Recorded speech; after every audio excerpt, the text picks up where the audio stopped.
இந்த நிர்வாகிகள் சந்திப்பு கூட்டமே ஒரு மாநாடு என்கிற அளவுக்கு இருக்கிறது என்று சொன்னால் காவிரி டெல்டா இனி தளபதியின் கோட்டை என்பது நிரூபிக்கப்படும்.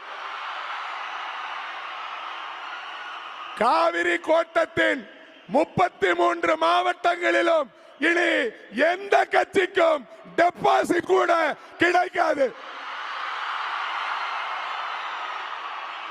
தமிழகத்திற்கு தகுதி வாய்ந்த தலைவர் இல்லாமல் தான் தமிழனை தேடிக்கொண்டிருந்தால் இதோ 2026 சட்டமன்ற தேர்தலில் தகுதி வாய்ந்த தலைவன் நம் அண்ணன் தளபதி இருக்கிறார்.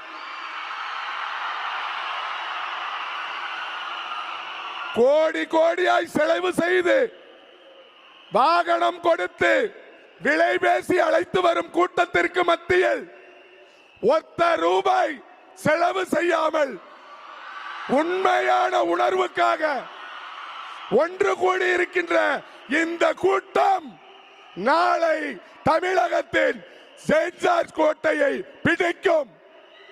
அதிலே நம் கழக தலைவர் தளபதி அவர்கள் முதலமைச்சராக அமருவார்கள். காவிரி டெல்டாவினுடைய உயிர்நாடி பிரச்சனை விவசாயம், காவிரி நதிநீர். இந்த பிரச்சனைகளை சொல்லியே வாக்கு பொய் சொல்லி திருடி திருடி நம்மை வஞ்சித்த இரு பெரும் கழகங்களுக்கும் சம்மட்டி அடி கொடுக்க வந்திருக்கிற சமத்துவ தலைவர் அவர்களே, உங்கள் பின்னால் தஞ்சை டெல்டா, காவிரி டெல்டா இன்று திரண்டிருக்கிறது.